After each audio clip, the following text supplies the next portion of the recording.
Amos 8ஆம் அதிகாரம். பின்பு கர்த்தராகிய ஆண்டவர் எனக்கு காண்பித்ததாவது, இதோ பழுத்த பழங்களுள்ள ஒரு கூடை இருந்தது. அவர், ஆமோசே, நீ என்னத்தை காண்கிறாய் என்று கேட்டார். பழுத்த பழங்களுள்ள ஒரு கூடையை காண்கிறேன் என்றேன். அப்பொழுது கர்த்தர் என்னை நோக்கி, என் ஜனமாகிய இஸ்ரவேலுக்கு முடிவு காலம் வந்தது, இனி அவர்களை மன்னிக்க மாட்டேன். அந்நாளிலே தேவாலய பாட்டுகள் அலறுதலாக மாறும். எல்லா இடத்திலும் திரளான பிரேதங்கள் புலம்பல் இல்லாமல் எரிந்து விடப்படும் என்று கர்த்தராகிய ஆண்டவர் சொல்லுகிறார்.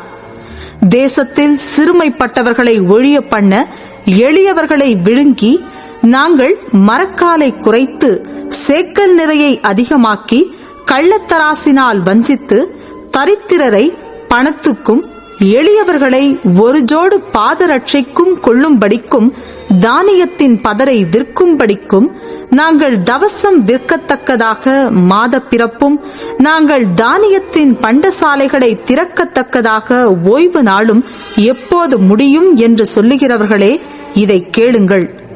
அவர்கள் செய்கைகளை எல்லாம் நான் ஒருபோதும் மறப்பதில்லை என்று கர்த்தர் யாக்கோபுடைய மகிமையின் பேரில் ஆணையிட்டார்.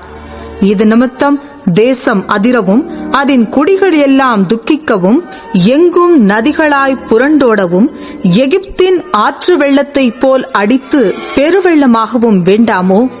அந்நாளிலே நான் மத்தியானத்திலே சூரியனை அஸ்தமிக்க பண்ணி பட்டப்பகலிலே தேசத்தை அந்தகாரப்படுத்தி உங்கள் பண்டிகைகளை துக்கிப்பாகவும் உங்கள் பாட்டுகளையெல்லாம் புலம்பலாகவும் மாறப்பண்ணி சகல அறைகளிலும் இரட்டையும் சகல தலைகளிலும் மொட்டையையும் வருவித்து அவர்களுடைய துக்கிப்பை ஒரே பிள்ளைக்காக துக்கிக்கிற துக்கிப்புக்கு சமானமாக்கி அவர்களுடைய முடிவை கசப்பான நாளாக்குவேன் என்று கர்த்தராகிய ஆண்டவர் சொல்லுகிறார்.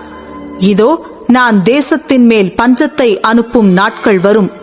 ஆகார குறைவினால் உண்டாகிய பஞ்சம் அல்ல, ஜலக்குறைவினால் உண்டாகிய தாகமும் அல்ல, கர்த்தருடைய வசனம் கேட்க கிடையாத பஞ்சத்தை அனுப்புவேன் என்று கர்த்தராகிய ஆண்டவர் சொல்லுகிறார். அப்பொழுது அவர்கள் கர்த்தருடைய வசனத்தை தேட ஒரு சமுத்திரம் தொடங்கி மறு சமுத்திரம் மட்டும், வடதிசை தொடங்கி கீழ்த்திசை மட்டும் அலைந்து திரிந்தும் அதை கண்டடையாமற் போவார்கள். அந்நாளிலே சௌந்தரியமுள்ள கன்னிகைகளும் வாலிபரும் தாகத்தினால் சோர்ந்து போவார்கள். தானே உன் தேவனுடைய ஜீவனை கொண்டும் பெயர்செபா மார்க்கத்தின் தேவனுடைய ஜீவனை கொண்டும் என்று சொல்லி சமாரியாவின் தோஷத்தின் மேல் ஆணையிடுகிறவர்கள் விடுவார்கள், இனி ஒருபோதும் எழுந்திருக்க மாட்டார்கள் என்றார்.